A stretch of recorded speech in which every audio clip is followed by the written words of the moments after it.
You're listening to the Launchcast, the podcast about leadership, business, life, and growth with me, your host, George Andriopoulos. It's like food for your ears. Time to pay some bills. Who's next, Fabrizio? Ladder. Yeah, hit that gym music, buddy. Yeah, it's good. This episode is sponsored by Ladder. Ladder was founded by LeBron James, the man himself, and Arnold Schwarzenegger to change the way that supplements are made. They worked with the top scientists to formulate a line of clean performance products, and unlike other supplements, every single batch is tested by a third party to verify the highest standards for quality and safety. Now, even before they approached me about a sponsorship, I use Ladder. I'm in the middle of a fast right now, and I wanted to make sure that I was getting all of my vitamins daily, and I started drinking their superfood green drink, and it is incredible. You have to try it. Hopefully I could ball like LBJ after this is done too. Ladder's goal is to help you unlock your best in any situation. Right now, that means access to special offers and expert advice from their community. Use code BETTEREVERYDAY for 30% off of everything site-wide at ladder.sport. That's BETTEREVERYDAY for 30% off at ladder.sport. Drink up, guys. At this time, I'm going to ask that you fasten your seatbelts. Launch sequence. Launch sequence activated. Launch sequence activated. 5, 4, 3, 2, 1. Woo!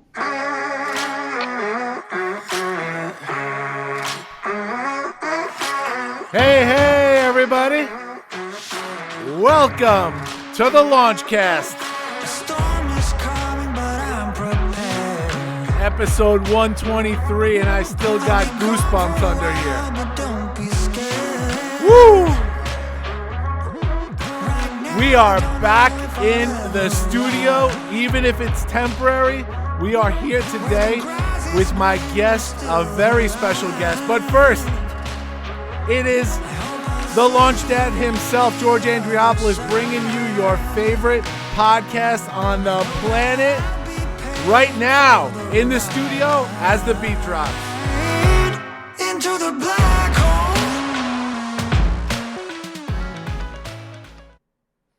Man, it is good to hear that again in the studio. You know, I got to say, I have been in the home studio now for weeks and weeks doing this on another board with another set of microphones, another set of cameras, and I forgot how it works in here in the studio. I completely forgot how it works here in the studio, but I'm getting the hang of it. This is like take 4, but I'm doing it. We're back here today. It is episode 123. This is a very special episode for me because I have my good friend on the show today. And before I bring him up on screen, I want to talk about how important it is for me to come back today with live interviews. I know that we've been talking about this for the last few weeks, guys. We are talking about how, you know, in this situation, of course, I don't want to risk anybody's safety, bringing people into the studio. I won't do that. And so I also don't want to risk the quality of the show at the same time. And I love having guests in studio. And I promise that we will have today's guest back in the studio one day.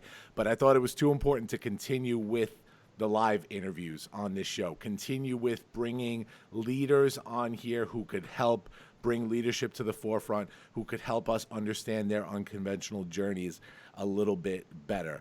And so that is why I have with me today, let me bring him up on screen. Look at that guy. Look at him. My friend, Mr. Fred P. Banny III. What's happening, brother? I'm doing great, brother. Great to be here with you, man. This is awesome. Yeah, man. I'm so excited to have you on the show today. You know, you were on my list not only as a guest from before I actually launched the show. You know, you and I talked about this a little bit, but I had my list of potential rolling co-hosts as well, because when I first started the show, it was designed where I would have a new co-host on every week. And so not only were you supposed to be here as a guest, but I wanted your knowledge, your leadership as a co-host as well. That was very important to me. And so I'm glad I at least have you here as a guest today. And I know we have a lot to talk about, so I want to jump into it. So again, thank you, my friend, for being here. Oh, I'm glad to be here. And as far as the co-host post-pandemic, we could make something happen. That would be cool. Yeah, hell yeah. Oh, absolutely, man. Guys, let me give you the bio on my friend Fred Banny here. So Fred P. Banny III, he is a husband, a social entrepreneur, TEDx speaker, TEDx curation team member, leadership coach, and mentor whose passion is to activate people to purpose. He has dedicated his life to traveling, teaching leaders in business, education, and faith. Fred often addresses the critical issues that affect every aspect of development: professional, personal leadership, social, and spiritual development. To that end, Fred founded Conversations with Kings, an initiative dedicated to developing boys into men and men into leaders of impact and influence. With unwavering belief that in the right environment, anyone can activate the leader within, Fred creates safe spaces and supportive environments where men can be vulnerable and equipped with proven life principles, perspectives, and resources. He is also an ordained minister and lives on Long Island, New York with his beautiful wife and purpose partner, Cordelia. That is a mouthful. And I see you have the CWK sweatshirt on today too, brother. Oh, yes, sir. Yes, sir, man. Absolutely. And the best part of that entire bio was the last sentence you read. Oh, absolutely. You know the best part of you is Cordelia. Absolutely. She makes me better. Absolutely. Yeah. It's funny. We were just talking about before we went on the air here about our COVID haircuts. Yeah. Fred was talking about how my fade looks tight today, and I've learned how to give myself a haircut. But I actually was telling my wife earlier that when I was originally going to do this in my home studio, I was actually going to wear a shirt and tie with a sweater, because you always come fully dressed to the nines, my man. You are the best dressed individual I've ever met. I appreciate that, brother. And I'm telling you, this is the first time since this pandemic that I'm on camera. Yeah. And I'm sure, it was going to be shocking, like you said. But, Yeah, man, you're still looking good. You know that. I appreciate it. And plus, Conversation with Kings, I have to represent. So That's right. We're going to get into that in a little while. Fred, I'm going to start this the way we start every single interview on this show, with the main question that we're here to answer. Fred, are you a leader? Absolutely. Talk to me about that. What is your definition of a leader? Well, for me, leadership is really influence, right? Oftentimes people think about leader, I guess the misinformation will be someone who gives direction or try to boss people around. But leadership is really about helping people see further than they can on their own, and just lifting that lid. John Maxwell talks about leadership is influence, and that's what it pretty much comes down to. And as far as like my philosophy about leadership, I believe everybody was born to lead. Everybody's born with with the leadership potential. However, it's just like a seed. That seed has to be cultivated. It has to be developed. And, that's something I'm passionate about, and that I have made that my life's work. So really impacting people and influencing them just to become better, to aim higher, to. I think the topic of influence within leadership is so important. And I know that's one of the reasons that you and I have both, formed this brotherhood together, because that's something that we strongly agree on together. We've talked about our journeys to leadership, how we got here. And of course, we'll talk about later on how you and I met and, and became brothers in this world. There's a great quote when I was watching one of your videos. My research on this show, my man. I dig deep. Impeccable. And I was watching one of your talks that I was actually at, and I remember being so enamored by this talk. This was, I think, the one that you did at Hofstra. Yes, I remember. I remember being so enamored by this talk because it was one of the first times that I saw you really free flow in your speaking. We all have, as public speakers, Fred and I are both public speakers, and we all have our speaking styles. And I get really enamored when somebody has the ability to be really rhythmic, and almost lyrical to a degree when they're speaking. One of our speakers at TEDx Farmingdale had that gift. Corey James he was unbelievable. It was almost like a preacher's tone, right, that he had to him. And so with you would take the most simple notion and then say it and then turn it around on us. And I thought it was a big impact because you were specifically that day talking about Black excellence, right? You were speaking to, what was the group again that day? It was the Black Student Union of Hofstra. Right. Yeah, that brought me in to speak about Black excellence. They were celebrating Black History Month. Yeah, correct. Right. And so here's the line that I loved from this. And again, one of the ones that I didn't catch the first time around, but on video. It's a sin to be good when you've been called to be great. Yes. It's a sin to be good when you have been called to be great. Does that sum up what you're about, Fred? Absolutely. Absolutely. And like I mentioned at the top of this, I said that we've all born, with the potential to lead. I think, our Creator doesn't make mistakes, and everything that he makes, he inputs within it success. So, and that's a success is your gift. That's your greatness. And anything subpar of that is good. And that's what it's a sin to be good when you've been called to be great. We all have been called to be great in certain capacity, in certain area of our lives. We have been uniquely gifted. And our life's purpose is to discover that unique gift about ourselves, develop it, and then employ it, deploy it to see how we can better serve humanity. So that's what it's about. Excellence is the standard, right? It's not an exception. So you don't settle for mediocrity. Talks about to whom much is given, much is required. So it's all about your lid. If you have been gifted, which I believe we all have been gifted to be great. So now we have to do the work to extract every ounce of potential that we have within us. I think why that spoke to me a lot is it's been a theme in my life since my transformation years ago. You know my story a little bit, and I've talked about this on the show a million times. But I remember one time specifically when I was giving a very important talk. It was my high school Hall of Fame acceptance speech, and I said something to the effect of, for the first 30 years of my life, I was an average citizen of this planet at best, and I knew that I had it in me to be much more than that. And looking back, when I created that change within myself, when I decided that I needed to be impactful with my leadership, that's really the theme. It's a sin to be good when you've been called to be great.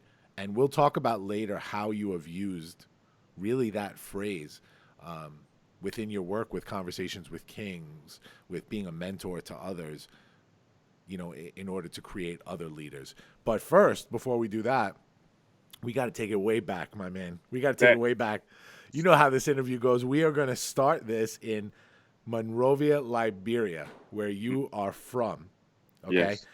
Now this part, I'm gonna issue a trigger alert for some people here. Fred's story is incredible, and we're gonna be talking about some impactful stuff because I want you guys to understand the unconventional journey for leadership. Fred, you know what this show is about. This is about reaching at least one person out here listening to this podcast thinking to themselves, I'm not a leader, and reaching them and showing them that Fred Banny did not have a conventional journey to leadership, right?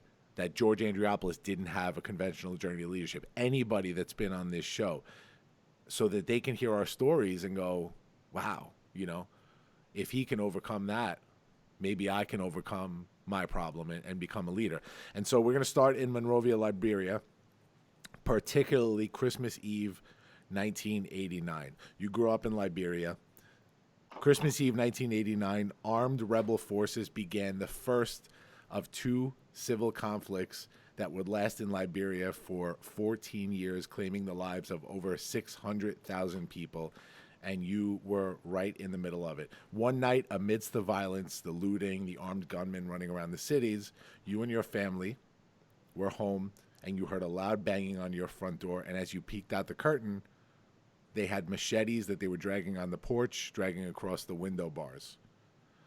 Your family all hid while they continued to pound on the door for over an hour. And as you said, by the grace of God, somehow they were not able to knock down that door, and you were able to escape to your grandfather's house, which was over an hour walk away. And really at that time, the city became a war zone, right? Pretty much. Yeah. Yeah. Wow. It's incredible, man. That was 1989, the latter part of the year into 1990 during the summer. So the war had started in the northern region of the country. So we're in New York. So to kind of give you a geographic location, say, for example, it broke out in Buffalo. So you're in New York City or Long Island. You hear about everything. You can kind of feel the environment getting real tense, but it hasn't hit home yet. So it took 6 months for it to really come to the city where we resided. And that was one of the first encounter where literally, like, as you mentioned, you got, men and young boys, even my age, younger, toting guns sometimes that were even bigger than them, just going around looting and killing people senselessly. Unfortunately, even that story you told, one of my cousins were actually outside, and he wasn't able to make it back in the house. And, next day we found him dead in the swamp. So, but that was a moment that for me really showed, the protection and the grace of God. And then you realize, like, oh, okay, this is not normal, but it was normal to a degree because this is all you know. You didn't ask for it, right? And so that was a defining moment in my life. I was 5 years old at the time. So at an age where, kids are playing video games, learning how to ride bikes, I found myself and my family, running for our lives, dodging bullets and, a bunch of crazy stuff. But, we made it through. Well, what's interesting about that is we talk a lot about, not just on this podcast, but in my leadership coaching class, the leadership experience, we talk about leadership theory. And I love having conversations with people about, it's almost the which came first, the chicken or the egg thing. It's really, are leaders born or are they made? And I feel like I didn't know you back then. And of course, the child, Fred, while all this was going on, I feel like this is almost a superhero origin story, that we see, how the accident that created the superhero, the trauma that created the superhero. And for you, it was almost like leadership born in the fire, right? Because knowing what you have committed yourself to going forward, and knowing you as the man that you are, the great man that you are, and what you stand for now, it's really an example of a leader just being made based on, being in the fire, being in the trenches. I want to talk about, if you're okay with it, a particular story that you've talked about, actually in your TEDx talk. You talked about how during all this unrest, while stray bullets were flying through the city, a stray bullet flew through a window in your house and pierced your aunt's leg. Can you talk about that experience for a bit? Yeah, sure. So we were in the house, my grandfather's house. So this was, a few days after we had left the situation you just mentioned, where we had, men, machetes banging on the door. And so it was at night. Everybody's hanging in the house. It's a war zone, like you said. It's like the 4th of July. The skies is lit up. You can hear, gunshots just ringing out. And by the time you know it, because we lived in the house that portion of it were bricks, but then portion has zinc.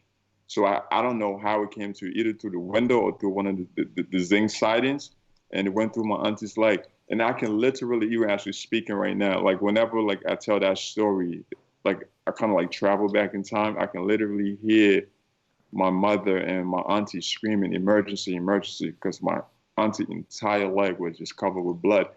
And just supernaturally, my mother kind of picked my auntie up, put her on her shoulders, and we walked onto the main road looking for, the ambulance or somebody with a car or pickup or something. And what felt like almost 30 minutes walk, but it was literally 5 hours walk. My mother taking my auntie, we running looking for help, and she's drenched in blood. And as a young child, 5 years old, I still such a vivid picture, and just even the cries I could still hear. And that was a defining moment as well too. And luckily, my auntie, we were able to get to the hospital in time. They were able to get the bullet out her leg. It was a clean, shot through. So she's fine. Thank God she wasn't injured or handicapped. But that was something where you realize, like, man, I'm so blessed because this entire situation could have turned out differently, right? Because having a family member in your family that becomes handicapped, it changes everything, right? And especially under those circumstances. So we were just grateful that, and also too, along the path while trying to get her to the hospital, now you driving and you seeing people literally shooting people down the streets. You got 13-year-old young men, 9-year-old young men talking to people who are, could be their grandfather, telling them to strip, laying against the wall, robbing them, and then just shooting them dead. So you see all of this, and literally it's execution style, just line up people and just shoot them all dead. And just like, man, at that time, I didn't have the language. It's a young kid, you can't really process it. Now, when I reflect, when I look back, and then you know some people who don't make it through. It's just like, God, like, why did I survive? And that's just one circumstance, a situation that, I've had many encounters with death, and I have survived. So for me, it just solidifies and just really anchor just my purpose and knowing why I'm here and for me, like you said, impacting people, this pursuit, this leadership journey, if you will. It's not a hobby. It's not a business. It's my life's work. It's who I am. You cannot, separate me from it because it's much deeper. It's in my core, right? Let me ask you, based on that situation, because I want to look a little introspectively here, and this will really help people to understand not only you, but just being able to look within ourselves in order to find that leadership. There's no way you came out of that situation, whether it was your aunt being shot in the leg or just the 11 years out of the 14 years of civil unrest that you spent in Africa. There's no way you came out of that without some form of PTSD, right? Yo, that's the crazy part, bro. I tell you. So I came to the States when I was 15. And I remember talking to my father one day. I said, Dad, why you never asked me about, because my dad actually, as God had it, he left Liberia literally a week before everything went crazy. So he literally left on the last plane that left the city. So he didn't go through the Civil War, right? So fast forward while I'm here with him, and one summer we hanging out, I'm talking, it's like, Dad, why you never really asked me about my experiences in Liberia? And he said to me, I didn't know if you were traumatized, so I didn't want to trigger anything. And then I said to him, if I were traumatized, wouldn't you want to know so you could get me some help before one day I just snapped? But I understand when I reflect back on that conversation, it's very sensitive. So he was in a predicament because I seem okay, I seem fine. So he didn't want to bring out any triggering memories.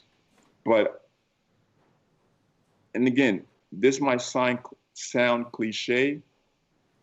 Certainly you have to do your work, right? But for the most part, it's a miracle, bro. It's by the grace of God, because I do not have trauma. And I tell people sometimes you can go through a traumatic situation and not be traumatized. Now, that's not everybody's reality. That is not a reality for everybody. I understand that. That's why I'm very empathetic, and I work with people to try to reconcile, those traumatic situations, experiences in their lives, and kind of make sense of it and bring meaning and purpose to it, because I believe nothing we go through in life is wasted, right? It all equips us, but it's all a matter of what perspective, what lens are you looking through it? Are you looking at it through an empowering lens where I survived this? Okay, what did this situation or event come into my life to teach me? Now, what can I extract from these situations to then pay it forward to help other people gain perspective. So that's because of everything that I've gone through. That's one of the things I believe one of my gifts is just the gift of perspective. I could really look through a situation and kind of come from a comprehensive outlook from it.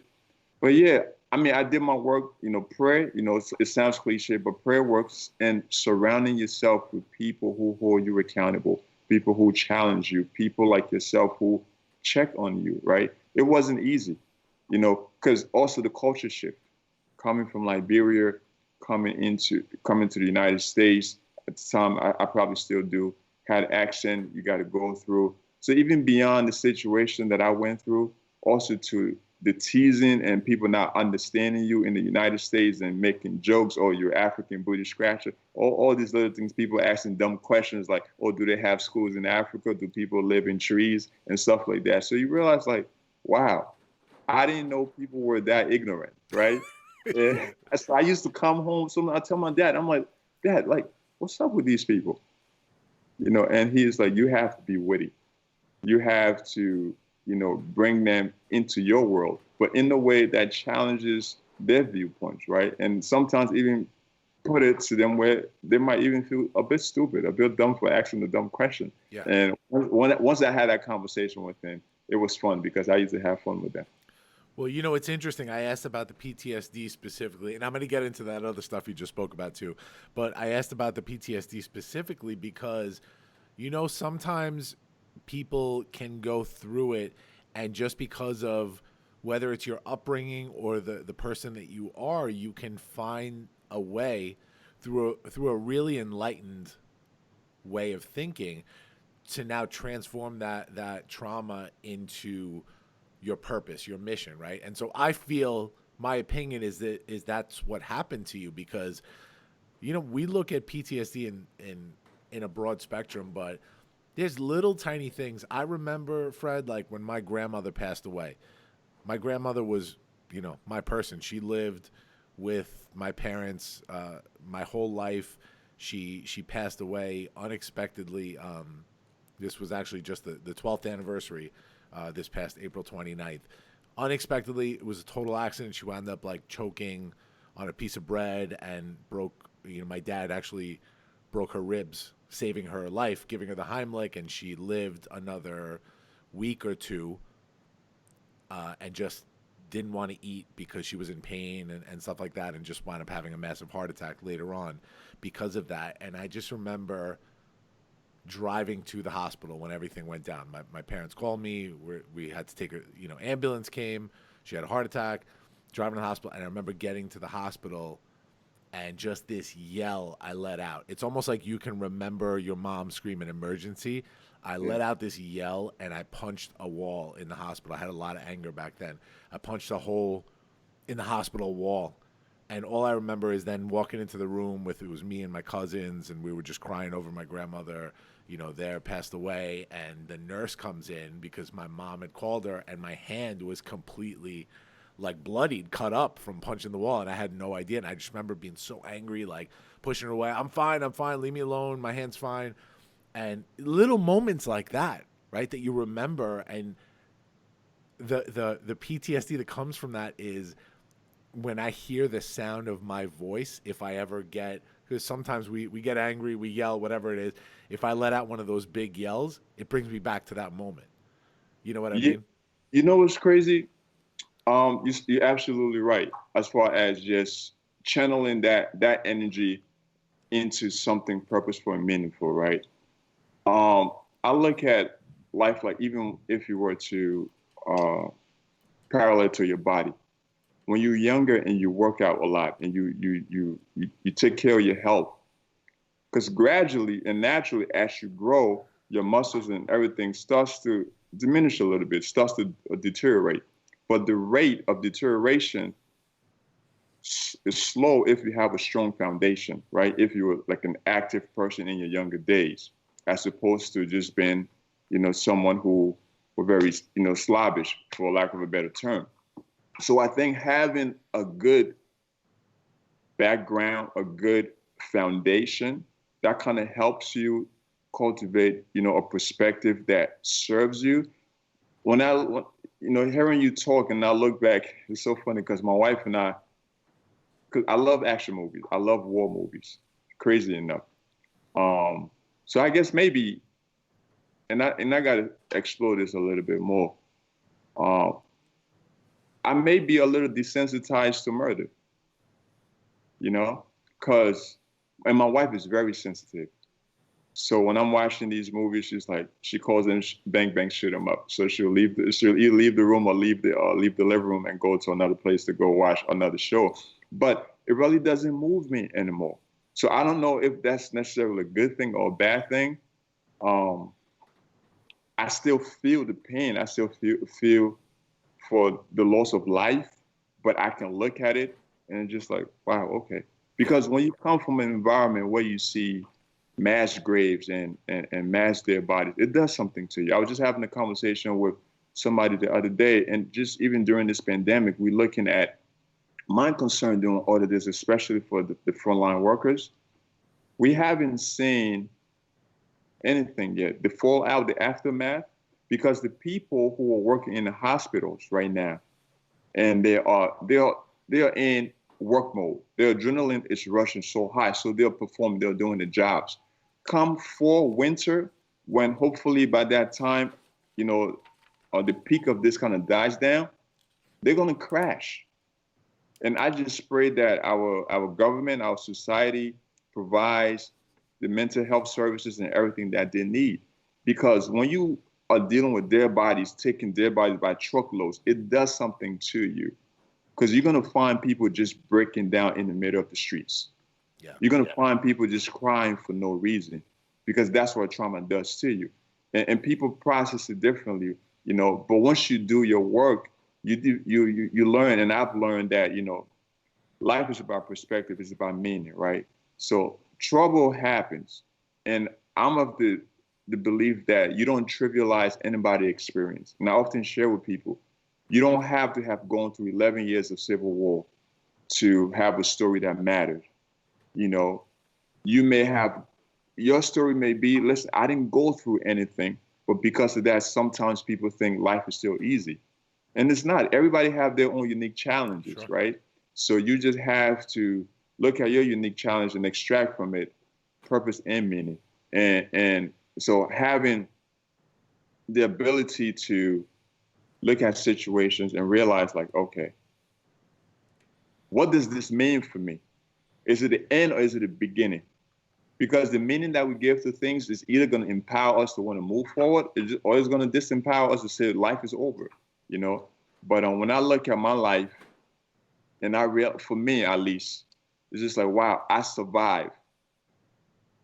I went to Liberia 2018. It was 18 years since I left for the first time. And I still have friends back home. I have some friends who unfortunately are dead. And I often think and say to myself, I survived. And not only did I survive, I'm thriving in life. My life is no better than theirs. So there has to be a reason. Like I said, I've had other encounters, via car accidents and what have you, literally where there's no way I should be here talking to you, or at least not handicapped in a severe way. So it lets me know that, okay, I did not survive for just no reason. So that's why I'm very intentional about my life. I'm very intentional about, the people that I surround myself with, because if you're not helping me grow, and you're not stretching me, you're not challenging me, you're not helping me to become better, then you're doing the opposite. Because the greatest commodity we have is time. Absolutely. So how you spend your time really is an indication of how you're spending your life. Because once your time expires, your life expires. Absolutely. I agree with you 100%. And so moving on with the story of your life, you left Africa and came to the United States to live with your father along with your siblings. You talked a little bit about what the culture was like when you came here and the conversation you had with your dad, which was so interesting to me, and what the culture was like for somebody like you coming here, And to your credit, what I've found so interesting about you, and we're going to get into your mission in a little bit, but what I found so interesting about you is that you've been able to really thrive, to come out of that situation and to have such a unique outlook, man. Like, I love talking to you. We have our conversations on manhood and personal things all the time, which I appreciate so much. You know, you're one of my brothers that I could lean on for advice and vice versa.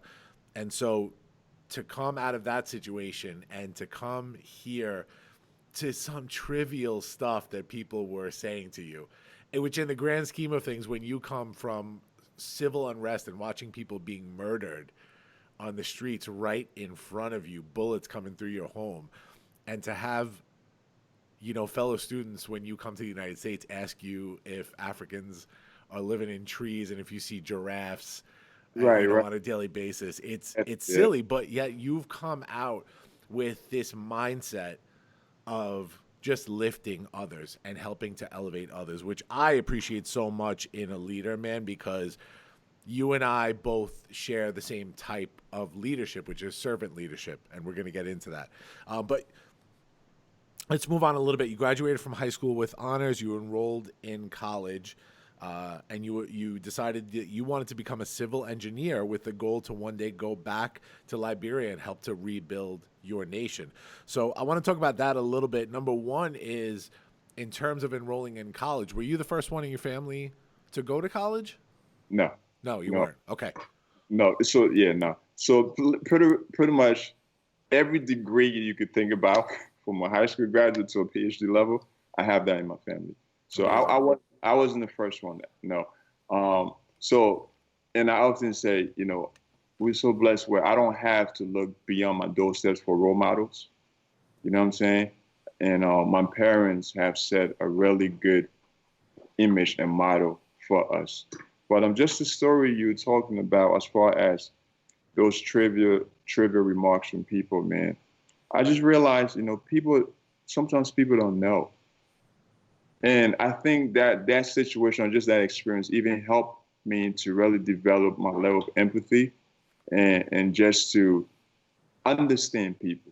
Because oftentimes we want to be understood, but I cannot make you understand me if I don't see life through your eyes.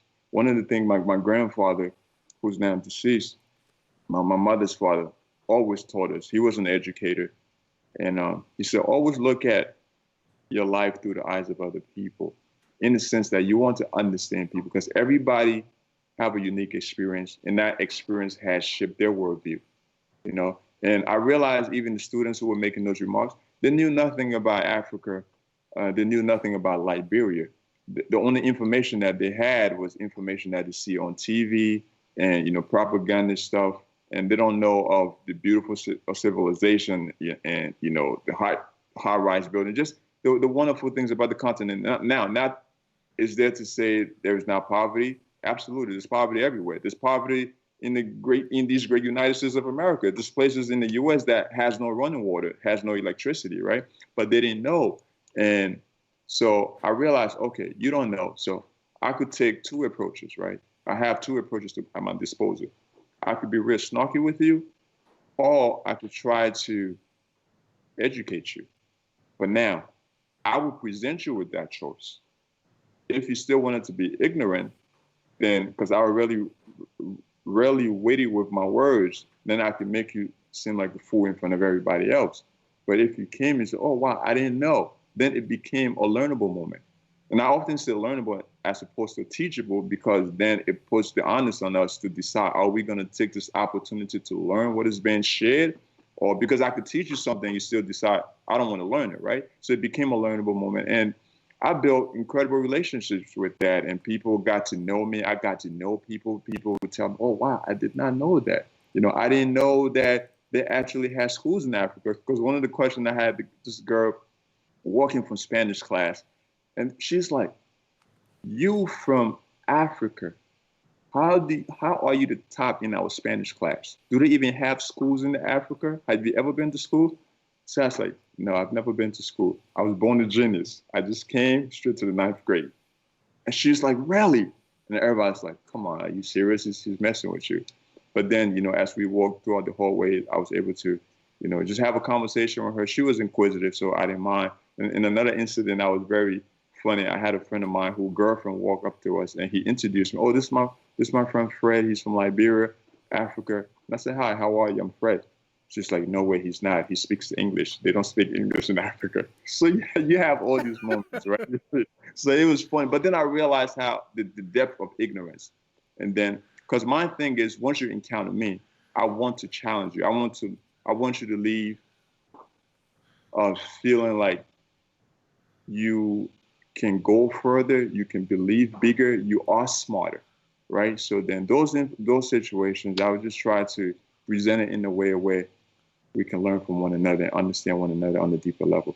Yeah, and I want to clarify something I said before, and it really, I want to clarify because I think it shows your level of enlightenment, and I guess too, like the juxtaposition between your situation versus another person's situation. When I say trivial in those situations, somebody like you that has seen what you have seen, things people should never see, a situation like that is trivial, right? Because it just shows that somebody does not understand or they're not enlightened enough.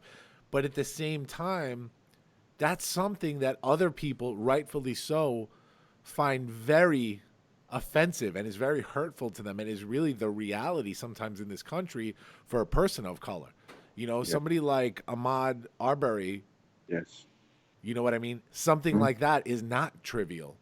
It's not. To a man that has been shot and killed for absolutely no reason by two completely ignorant human beings.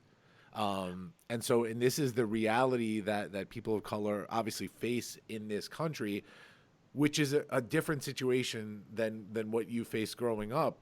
But I mean, you take this stuff with such stride, man, and you lead by example, and you're above it, and you'd rather educate somebody, as you said. Educate them to understand where you're from, to understand you and your situation, rather than to take offense. And you look at them as somebody that just doesn't know yet until I show them. You know, that's incredible, and that's leadership. That's what we're about here.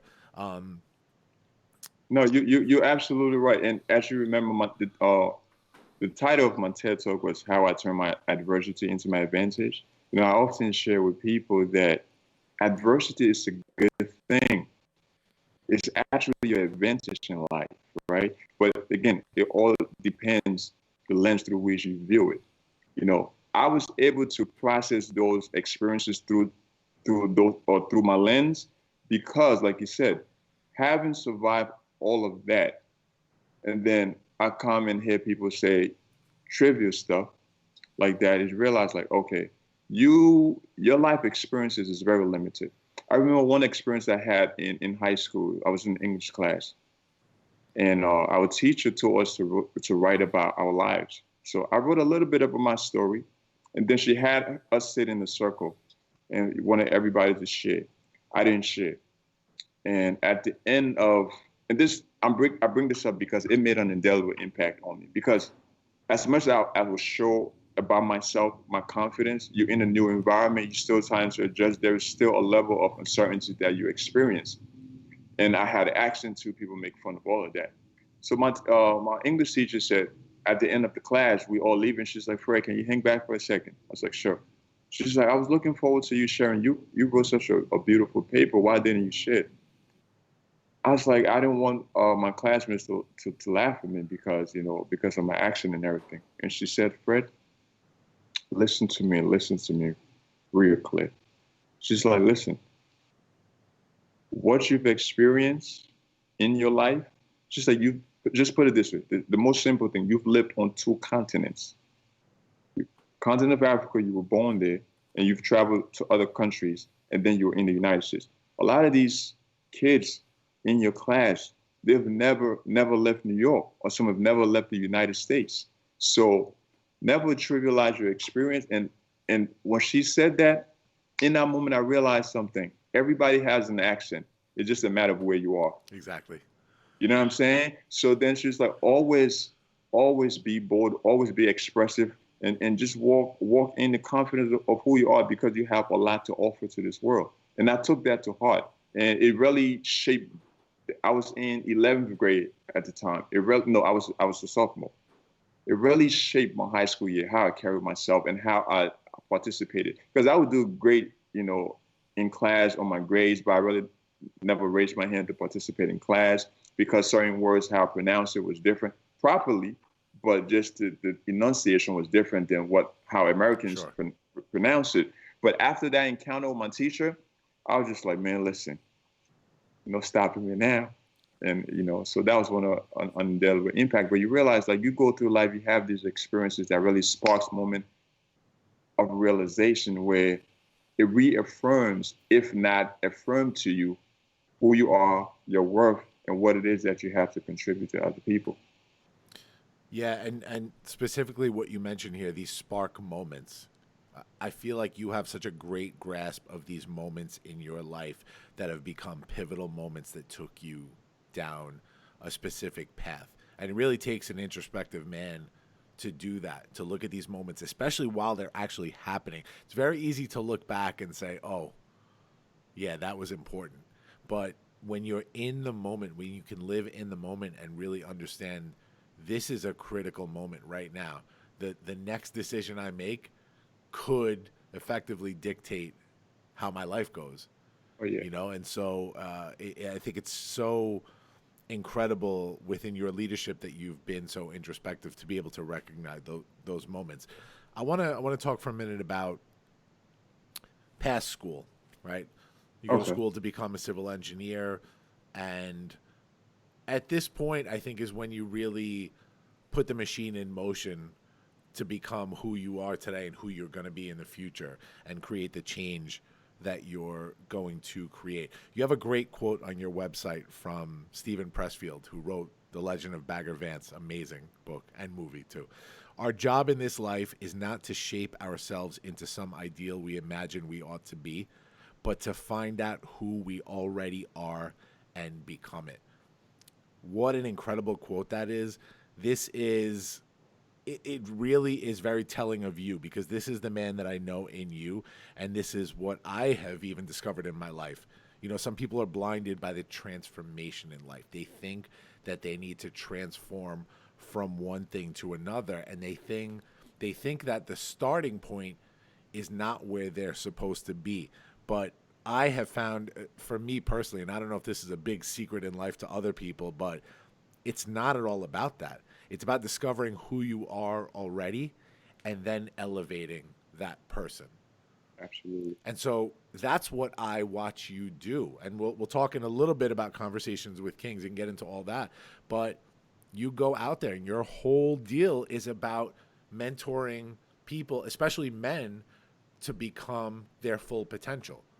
Yes, and yes. To become your full potential, you have to start with who you are and then release that potential. Is that your mission in life, Fred? Absolutely, bro. Life is about becoming, right? We live in a culture that tell us we're not enough, and we need the next gadget. We need the car, especially as men. You need the house to make you feel worthy. And as I mentioned, you always start with the end, right? Our engineering principle, so kind of retract. Came through the Civil War, we're going to get past that. Come high school, deciding, okay. And this is the impetus. This is the foundation of everything. To say, now I'm of age. I need to go to college. Now, what career path am I going to take? And just as a joke, in a lot of African, Indian, and West Indies family, you have your career choice is this. You're either an engineer, you're a doctor, you're a lawyer, you study finance, or you're a failure, right? So, and that's not true. I don't believe that, but I understand, because when you think about society, you need those key things to have a functioning society, at least just foundationally. Of course. And there's a level of job security in those professions. So I became of age, about to graduate high school. I said, okay, what am I going to do? And then I'm looking at my life experience, because my experience in Liberia had a tremendous impact on me as we have gone over. And I thought, and I think you mentioned earlier, I want to go into a field where I can learn the skill sets to one day be able to go back home or wherever I find myself in the world, I want to be able to build society. And so I went into civil construction engineering, which is what I do now. And in that, you realize that everything, if I'm going to build something, first starts with an idea, with a vision. You know, you draft the plans, the house, the building, the road is completed before you even start. Same thing, we are completed before we even start. God creates us in his image, and our path is already set. Now we are born to say, okay, now walk that path. Now with free will, depends, the choices that we make is going to either affect if we reach our destiny or not, right? So that's the main crux in that quote about becoming who you already are and not trying to figure out or to transform yourself into something. The acorn, the oak tree is in the acorn, but it just has to go through the process of development. You know, the reality of a huge oak tree is very real in that acorn. Same thing. Our lives are in seed form. Our leadership, we all have that leadership potential, but we have to go through the process of developing that and discovering that. And so life is about discovery. And once you realize that in yourself, man, okay, we all together, if we put our minds together and we all arise to our higher selves, our society will be better, especially as men. That's why I have such a passion for men, because I love women. We cannot survive a day without women. You know, I'm better because of my wife. My wife makes me better. She elevates me in every area of my life. However, I do believe that men, we are the foundation. And the most important part of a structure is the foundation, right? So a lot of the issues that we have in our communities, in our neighborhoods, and in our world at large globally is because we don't have men who are in the places. We have men who are mismanaging, you know, their roles and their responsibility because they haven't really discovered who they are. And so now when the purpose of a thing is unknown, abuse is inevitable. Now you're going to abuse it. So that's pretty much what it is. It's about becoming, once you realize, like, okay, who can I help see that light? Like, yo, you are not broken. You have gone through some broken situations, but listen, come back to yourself, because we've been miseducated. We've been, you know, it's like a seed. You got a lot of dirt, everything you're buried. Now it's just about unlearning and then relearning until you come to the realization, oh, wow, I am enough. Now I just have to elevate and evolve into myself. I would be remiss if I didn't give people the secret sauce for how you do all this. The Launchcast is sponsored today by the Leadership Experience, a coaching masterclass. Intentional, unconventional, thoughtful leadership from keynote speaker, CEO, nonprofit board member, and TEDx executive producer, George Andriopoulos. Hey, it's me. Guys, the music's getting louder, which either means that this is a can't-miss epic course or that Fabrizio fell asleep at the controls again. This music is so damn loud, and that means it's going to be amazing, and that Fabrizio's pay is definitely getting docked this week. Join us, the Leadership EXP, for details. You don't want to miss this. There's actually two components of it, and the first one I want to talk about is your faith. I know that you are a man of faith, and when we talk about leadership on this show, guys, you know, I think our audience knows that I respect everybody's beliefs, and I respect their right to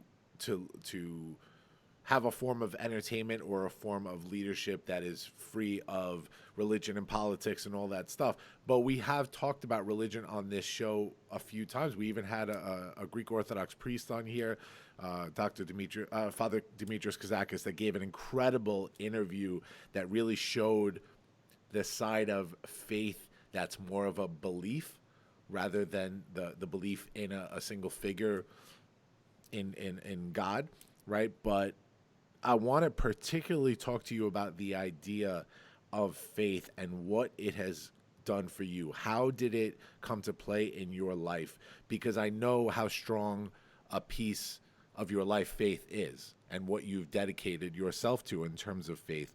You specifically said once, you don't know who you are until you know whose you are, right? And I think you're talking about, of course, being a man of God, that this is where everything starts for you. So talk about that for a minute. Just talk about, how did faith come into play in your life?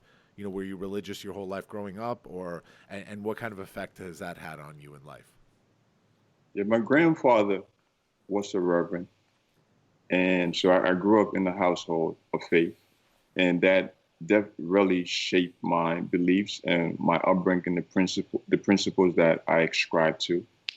And, but you, as a kid, you go to church, and sometimes you don't know why you're going. You're just going because it's Sunday morning, and, everybody in your house, it's a routine. That's what you do. You go, right? But as you grow and you become older, you have experiences for yourself where you realize, like, okay, I'm not serving my grandfather's God. I'm not serving my mother's God. I'm not serving my father's God. I'm serving my God, because he has revealed himself to me in a way that there's nothing anybody could tell me about his existence, right? About God's existence. So life is about questions. And we're going to get into this later, but, this form of leadership, as far as just very inquisitive and pulling out the wisdom and just the insight that is already within us. So it's who you are. Who am I? Why am I? What can I do? Where am I going? And then the foundation to all of that is, whose am I? Because like you mentioned, you cannot know who you are unless you know whose you are. And once you know, and it speaks about identity, and it speaks about origin. I believe in creation. I believe we are all created. But, I don't believe in the theory of evolution, that we just came from nowhere. I believe we're created. We are the highest form of God's creation. And because God is the king, and he's the father, and he's the creator, I was made in his image and likeness. So that's why even when I say conversation with kings, so funny enough, I am a king because my heavenly father is the king. But 2 years ago, having a conversation with my grandfather, come to realize my actual great-grandfather was a king. So so King Banny. So I have a spiritual lineage of kingship and a natural lineage of kingship, right? So when you realize that I am a king because I come from a king, my father is a king, you carry yourself differently because you're worthy, you're royalty. It affects your esteem. And so now what you do and how you show up in the world, you show up in a dignified way. And now it affects, okay, why am I? Like, what is my purpose in life? Because, God doesn't make mistakes. He doesn't haphazardly do anything. I believe we are all a solution to a problem. He engineers things from the back end and then starts, right? So put it this way, it's like, all right, George or Fred, there is a problem within your generation that requires your unique ability, that requires you to be born. So you are that solution to that problem. So I'm going to equip you with the gifts, with the talents, with the abilities, with the perspective, the potential, so that when you are born into your generation, you can develop that so you can be able to respond to that problem. So that's purpose. So what can I do? It speaks about your potential, because God is omnipotent, meaning he's all powerful, he's all potential. So if we're made in his likeness, meaning we have the same characteristics, so we're just as creative as him. So now you have the ability to create. You have the ability to exercise power in certain aspects of your life and to do things, right? So now once you discover your potential, it's like, where am I going? Where's my destiny? Now you always return to where you come from. Or a tree comes from the soil. When the tree goes through its years and it decays, it goes back right into the soil. And also, too, you thrive in an environment from where you come. Fish were created from the water. The best area of fish can survive, the only area it can survive is in water. So you have to know your environment. So once you know those, and that's the life overarching questions. That's the thing that keeps you up at night. And that's the thing that either have a person have a fulfilling life or somebody who is just meandering through life? And oftentimes, I don't think we give enough time to answer those questions because we are just caught about making a living and not necessarily making a life. So my faith shapes my life. My worldview is through faith. Everything that I do, even in business, I tell you, you cannot get the best of Fred if I'm not coming from the perspective from which my insight flow.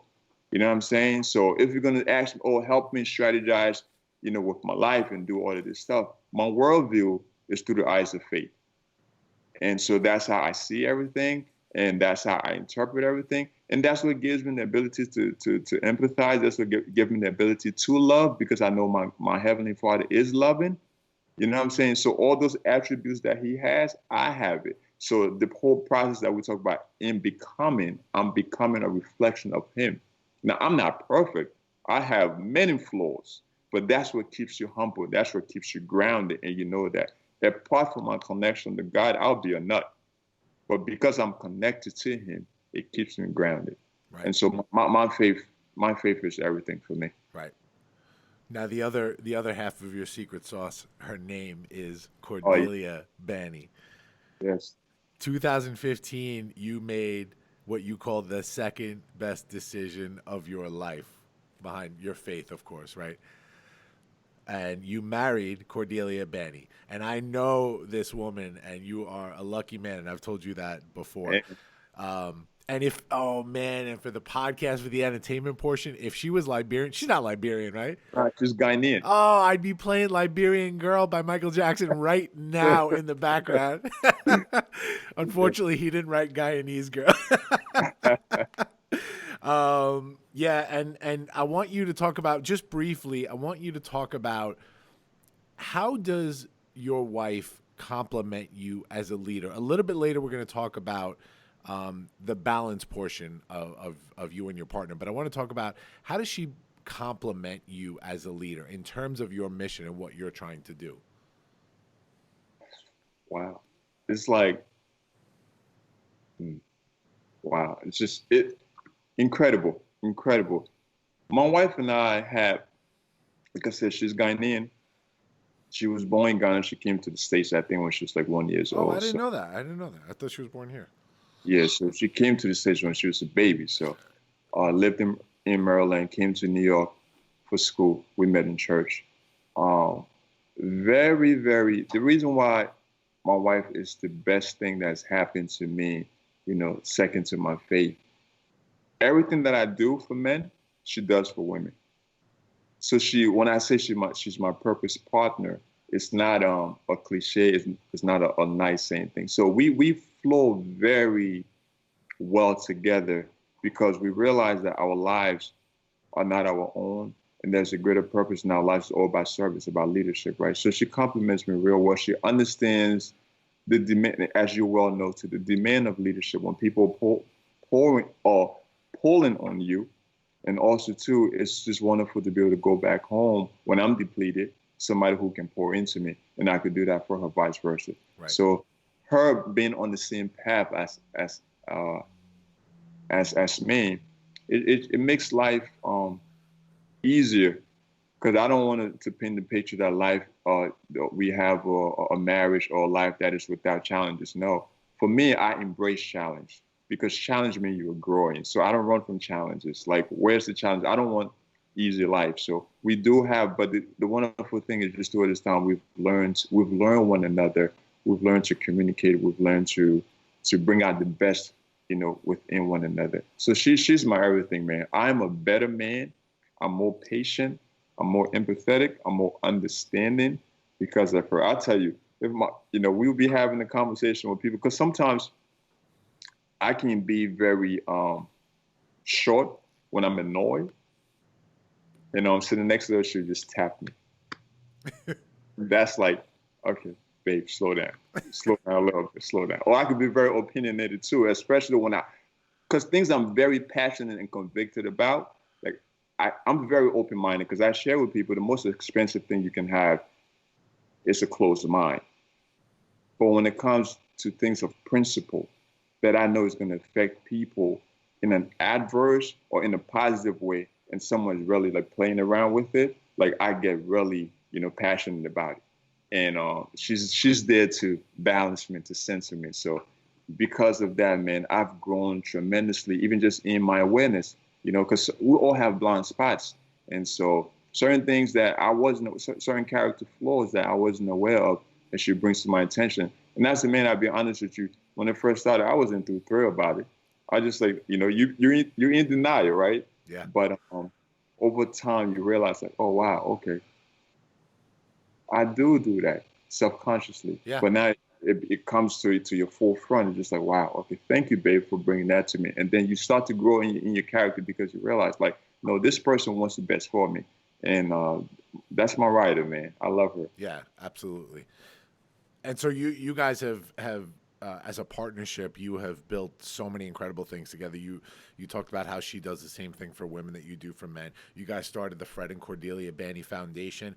I want to save some of this for when you are in studio, because you will be back in studio. And so we'll get a little deeper into the Fred and Cordelia Banny Foundation, because again, that story is still being written too. Yeah, it's still in its infancy. I know you guys went to Liberia in 2018 and did some incredible work there. We'll get into that next time.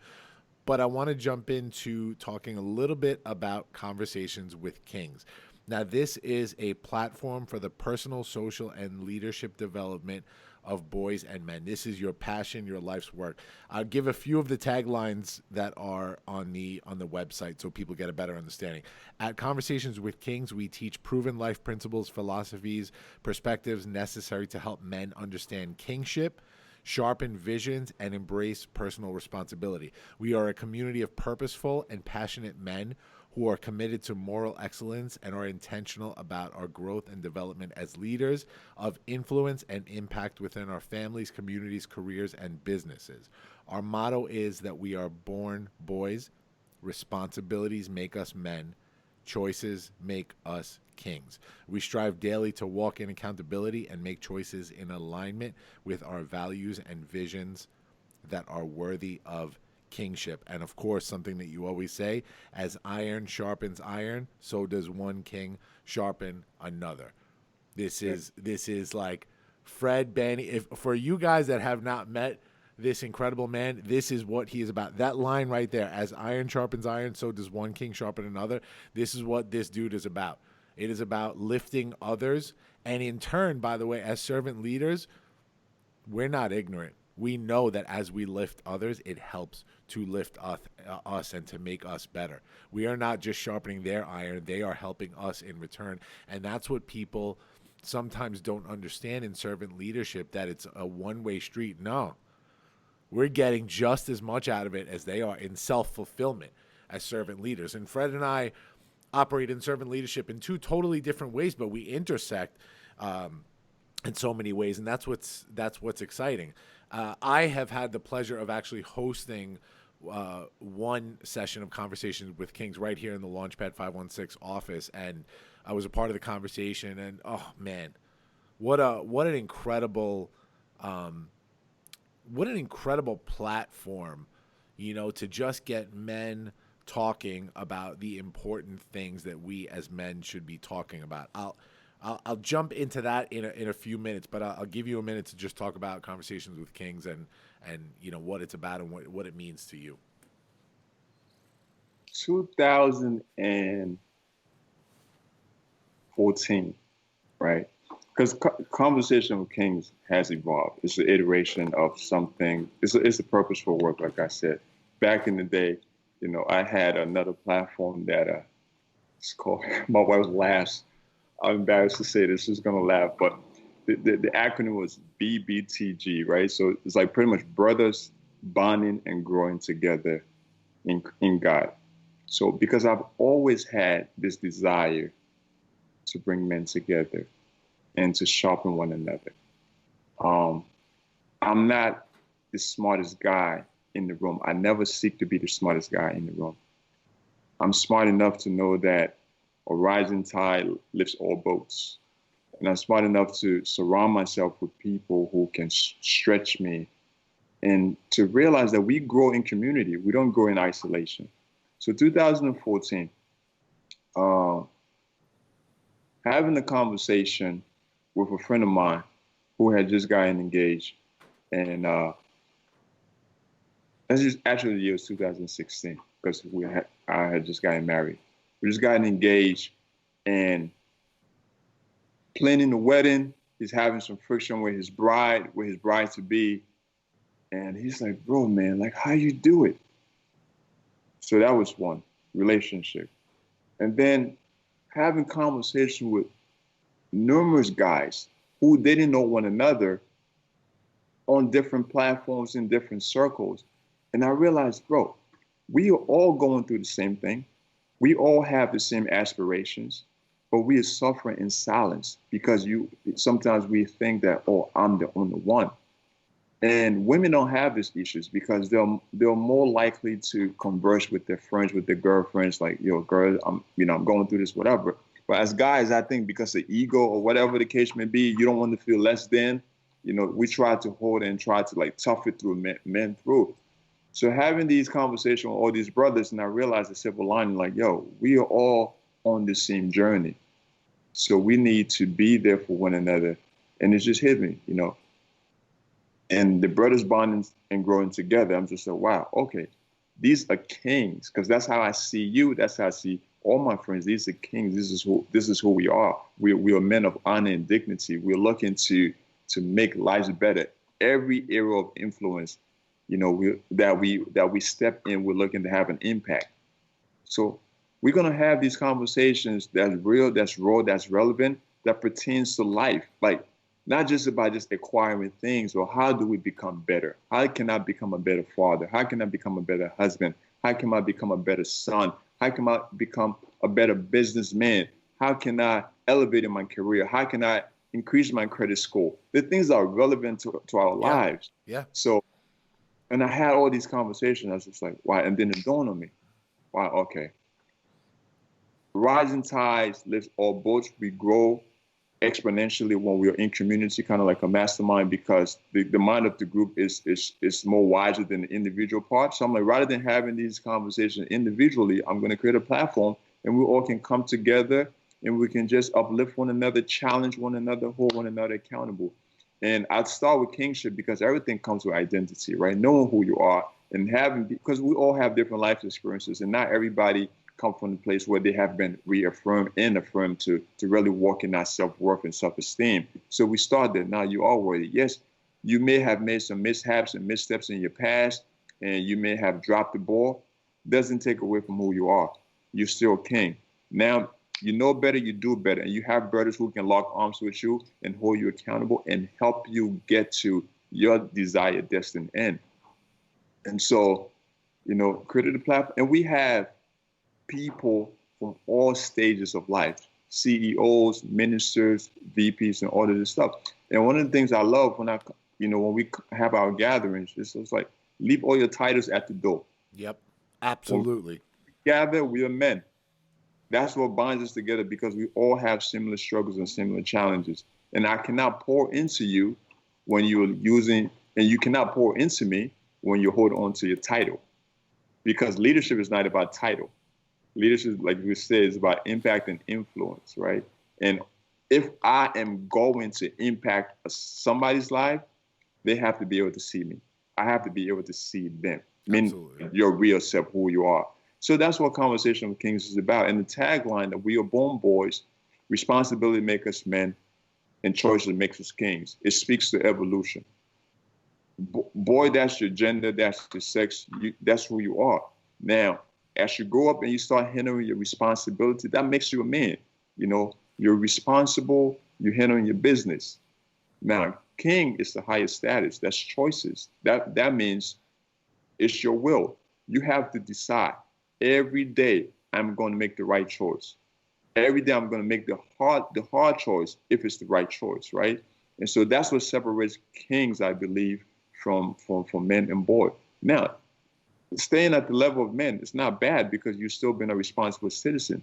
But at the end of the day, living that choice about living with intentionality, right? Living that intentional life, that's really separates you, because you realize, like, I'm going to choose to show up at a higher level. I'm going to choose to forgive someone who did me dirty. I'm going to choose to forgive someone who spitefully hurt me because I know it's not good for me.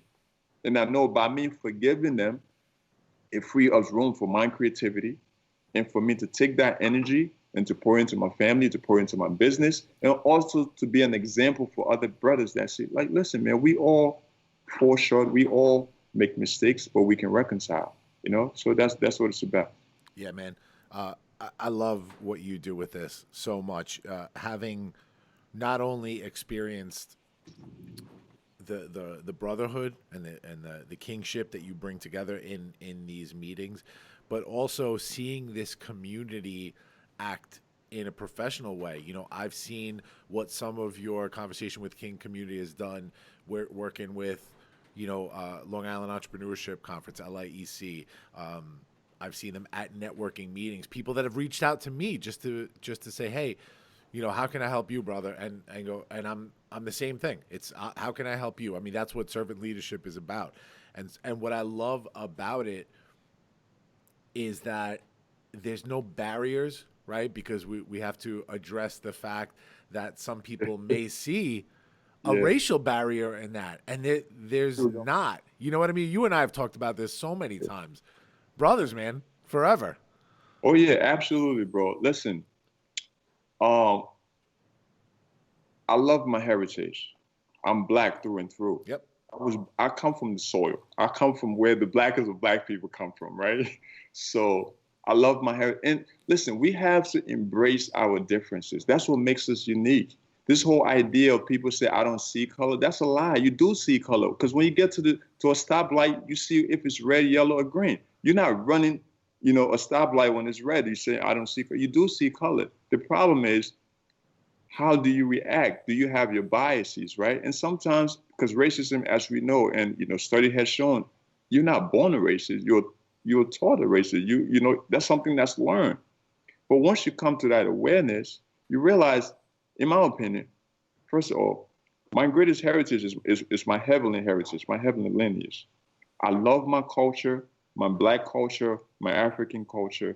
I stand and I ride for it, but I also have tremendous relationship and good friends like you. Listen, I treat people on an individual basis. Now, I understand the systemic situation and institutionalized, you know, conversation, the macro conversation when we speak about racism and just everything that starts to the divisor, right? But I have people like you who, like the one of the last conversations we've had, it was probably one of the most transparent conversations I've had with anybody, color or not. You know what I'm saying? But because I know your heart, and I see you, I see your brother. Mm-hmm. I celebrate your Greek heritage because that's what makes you unique. Like when we try to take away that, we strip a part of who we are, our identity, right? So being the king is not about color. It's about dignity. It's about character. Like as a man, what do you stand for, right? And like, how do you want to leave this world? What impact do you want to leave in this world? And because when you look at kings, king has a dominion, but it's not about dominating. It's really about influence. It's about you making things better. It's about you taking care of people within your sphere of influence. Everything you touch, does it grow or does it diminish? You know, Liz Wiseman has an incredible book speaking about leadership called Multipliers, right? And in the book she talks about there's two forms of leadership. You have the multipliers and you have the diminishers. Multipliers are people who look to draw out the best in other people, look to help them see that they can go further. And those are leaders that's not caught up on titles. You know what I'm saying? As opposed to diminishers, like, I want to be the guy. I want to be the one who gets all the credit. And that's not leadership. That's not kingship. That's somebody who's very egotistic. And I don't want to be around people like that. Because I want to be around people who inspire me to grow, like you. I want to be around people who challenge me because I for sure, like, Fred, listen, no, how you reacted in that situation wasn't becoming. Thank you. Because I tell all my friends, if I make a misstep and you are in the vicinity and you don't hold me accountable. Hold me accountable. Yep.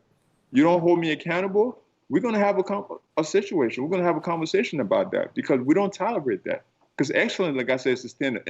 And we have fun. You have fun together. You know what I'm saying? Absolutely. So, yeah, so that's what it's about. It's not about race at all.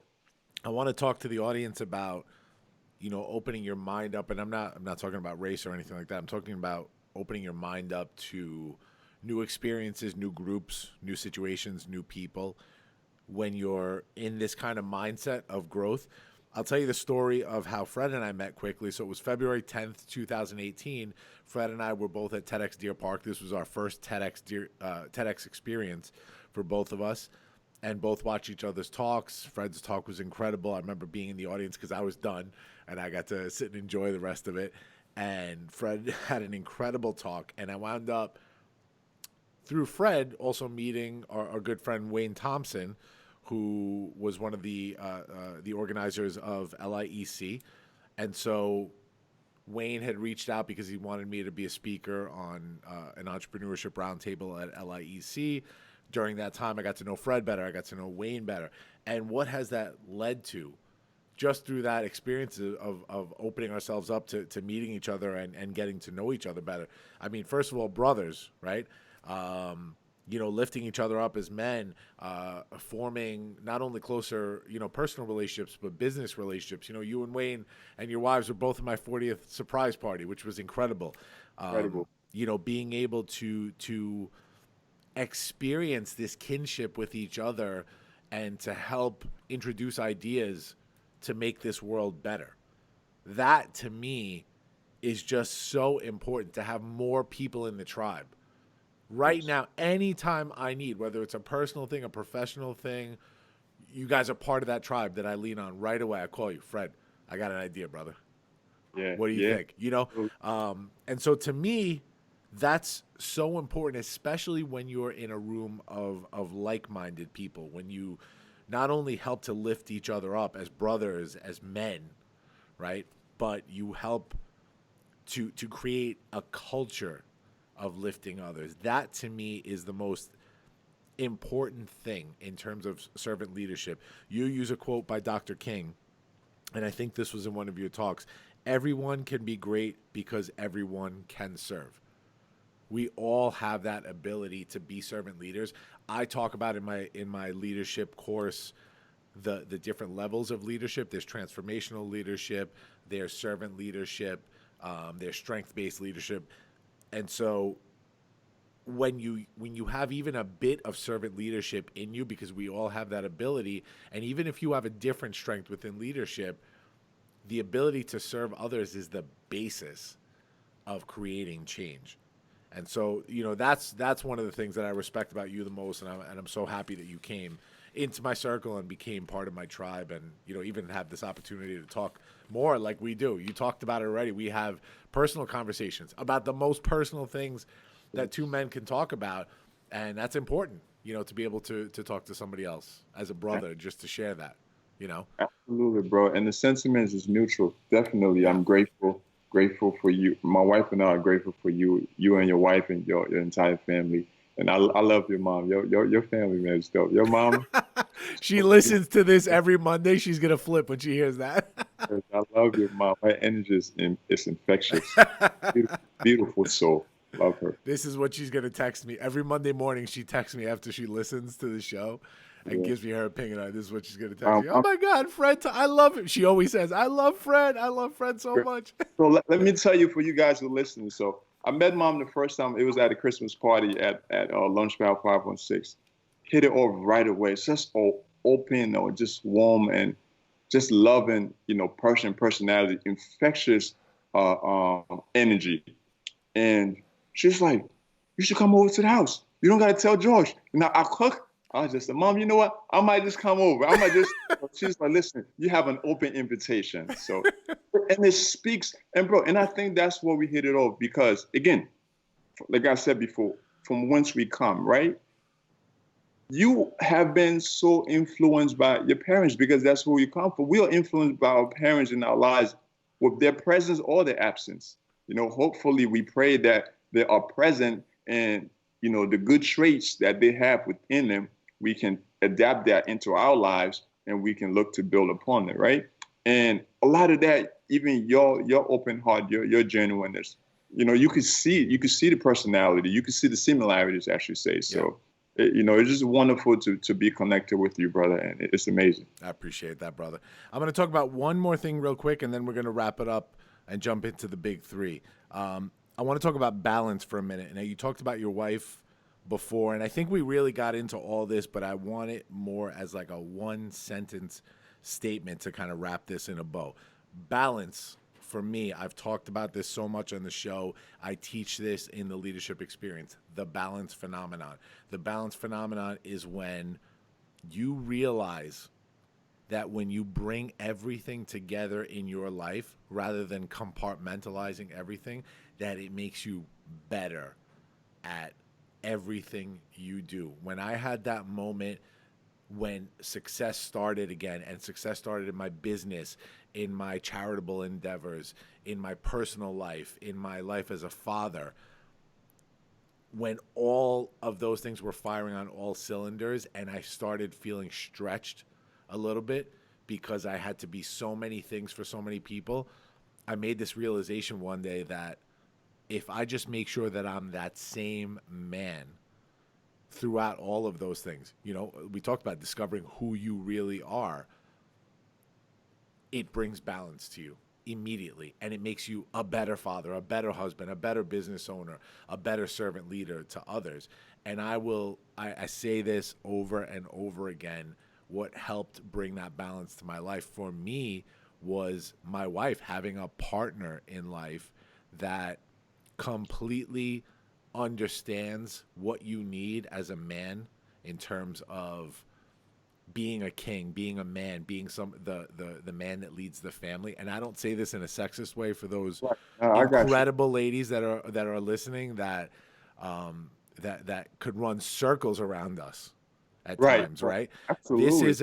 This is about an innate thing inside of us that as the men in a family, that we have this reflex that we need to protect and lead, and to have a partner that supports that, and in turn that I can support as that way, in that same way as the strong female, as the female leader, it changed everything for me, right? And so I know you have that in your partner, in your wife, Cordelia. Do you have balance in your life right now? Do I have balance? Yes. Yes and no. So this might be a bit contrary to what balance, in the sense that I have integration in my life, right? So life is about integration, and this really talks about integrity. So my wife keeps me accountable. She keeps me walking in integrity. Now, when you say balance from the perspective of life-work balance, I believe balance does not exist, because even when you're walking, you are never at a balance unless you're standing still in one position. Whenever you take a step forward, you're out of balance. So life is really about balance. It's about prioritizing, right? So there are seasons in life where you might be more focused in one area. Say, for example, in your business, and that might require more time of you than, say, your family. But if you build a life where it's well integrated and there's communication in your life, right? Then everybody's on the same page. Then your wife or your family understands, okay, daddy or husband's going to be gone for a little bit longer than normal because this season requires more attention in this area. But then you also come back, like you take the left foot forward, you bring back the right foot forward. After that season's over, and you come back and you take care of home, you take care of your family, the place that you were out of priority, that was within a lesser priority now. So you don't abdicate that responsibility. You come and you bring your full self and your full energy. The myth that there is my work life and my personal life doesn't exist. Wherever you are, there you are. Right? I know executives, and I've heard of other executives who would not do business with people who are not in committed relationships, because they say you don't understand commitment. So when we come to business, I can really trust and depend on you. And if you're cheating on your wife or your significant other, you might cheat the company, you might cheat the business. So it speaks to your character, it speaks to your integrity, right? So I absolutely have balance in my life in the form of integration, but there are other areas in my life that at times takes more focus, and that's what communication is the key. So I'm grateful to have a wife who's understanding, and she balances me out in that position. So when I'm demanding to hear more, she over this way she stands on the scales to kind of bring a balance. So it's a team effort, absolutely. Yeah. I think that wraps up everything that I wanted to talk to you about for this segment. And of course, you will be back in studio if that's cool with you, brother. Of course, man. Open invitation. Absolutely. Yeah, I'm there. I appreciate you. Thank you. That means it's time for the big three. The big three from the Launchcast. The big three is, if I know you're familiar, Fred, but the big three is where I'm going to give you a couple of topics. You are going to give me your top three quick, concise answers for each to get a better understanding of who you are as a leader and some fun stuff. All right, you ready? Sure, let's do it. All right. Big three. First one, top three guilty pleasures. Cheesecake, cheesecake, cheesecake. I love it. I love it. All right. Top three words. This is individual words. Top three words surrounding the purpose of men, specifically what you try to do with Conversations with Kings. Identity, vision, accountability. Top three male leaders. I'm going to say right now, not of all time. Top three male leaders right now. Alive or deceased? I'm going to say alive because that's a whole different talk. Right. Top three male leaders alive. President Obama, love, very, very empathetic. Wow. John Maxwell, love him.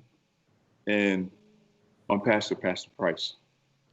I know Pastor Price personally. Very good man. Okay. Top three female leaders right now. My wife, I would say, wow.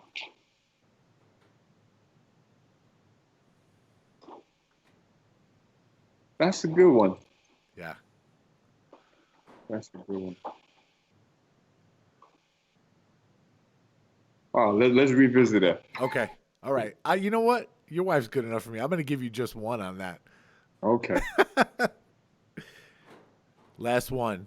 Well, I bring it home. My wife, my mother, because, hey, she's impacted me in a tremendous way, right? Yeah. And, and again, I know you just stopped three, and I hate to give a commentary on this, but I will. Because oftentimes when we think about leaders, we look outside and like public figures, right? The reason why I say that's a tough one, because I'm more concerned about people who impact me right away and people who also make an impact in the world too. So absolutely. Yeah. Yeah. Last one. Top three goals in life. Top three goals in life. Want to be wealthy, certainly. And now wealth is very subjective, right? For the reason why, because I want to be able to create opportunities for other people. Love God, serve people. Incredible. My man, I'm going to hop real quick. I'm going to take you off camera because we're going to do the spark moment of the week, and then I'll bring you back on. Guys, the spark moment of the week this week, and we're going to keep in the theme here with Conversations with Kings, with what Fred is about. We're going to talk about the responsibility of men.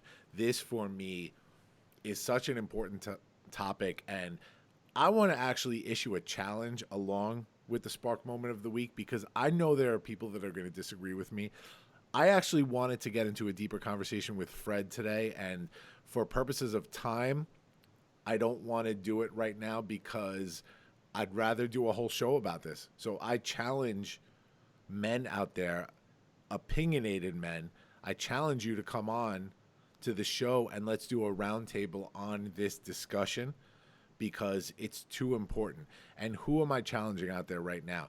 The responsibility of men, to me, is something that I have learned so much about in recent years, particularly when I talk about when I mentioned before how I mentioned the first 30 years of my life, I was an average citizen of this planet at best. I was not living up to my potential as a man during that time. What do I mean as a man? As a husband, as a father, as a business owner, as just a human being in this world. And so when I realized, and again, this is not meant in a sexist way, but when I realized the responsibility of being a man within a family, within the world, the responsibilities of not only what we should be doing as men, but what we shouldn't be doing as men, as proven in recent years and all the stuff that's been going on in the public world, in media that we've seen, especially in the public, people in the public eye. And so I want to challenge people out there to have a conversation with me about this. I value the responsibility of being a man so much so now that I understand what that really means to me. I don't know if I could go into a whole diatribe right now about what that means because it's too lengthy of a definition to me.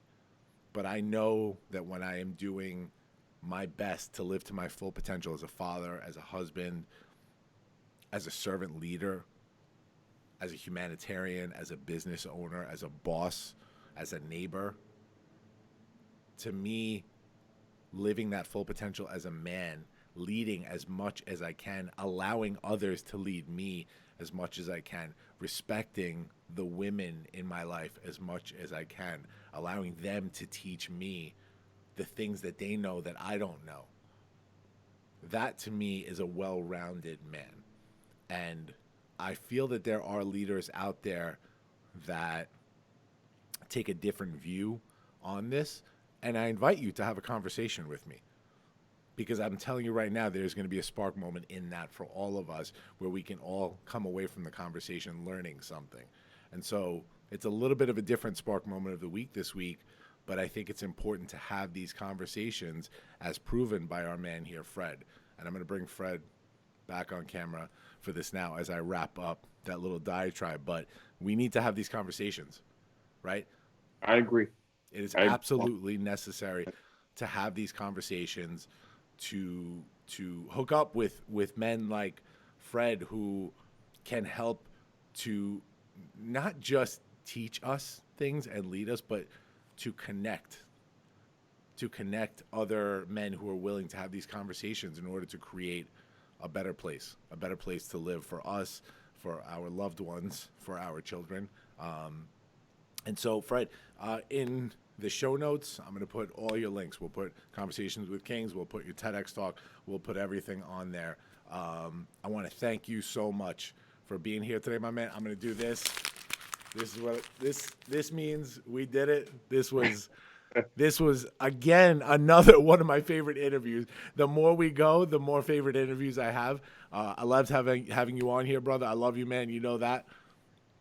It was my joy being on here, bro. Thank you. Like I said, this whole COVID situation is my first time being on camera in a while, and just having a conversation with another brother. And so, you know, it's been a joy, and I'm looking forward to, even if I can say, actually next Saturday, we're going to be having a virtual gathering conversation with King. So it's going to be one of our first probably this year because of the whole everything that's been happening. But and I just realized during these times is really needed. We need to be connected, and you're doing a fantastic job. Congratulations on all your success with the podcast, and I'm just honored to be here. Thank you, brother. And also, and I forgot to mention this, I want to say how happy I am to see you back up and about and at full strength. I didn't mention before, but Fred actually had COVID-19 and was a little sick, but he is back now. He's recovered.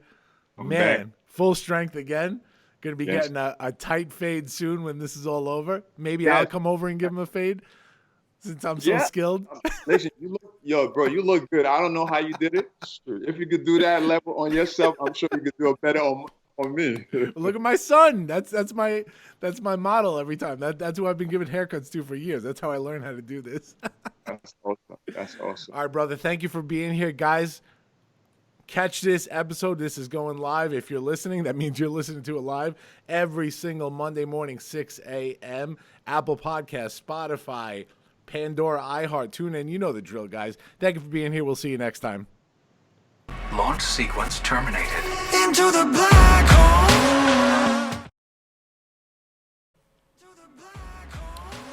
Thanks for listening to the Launchcast today. Please make sure to subscribe to this feed wherever podcasts are available. Follow me, George Andriopoulos, at Launchpad CEO on Facebook, Twitter, or Instagram. And make sure to visit our website, guys, thelaunchcast.com. Looking forward to the next episode. See you soon, guys.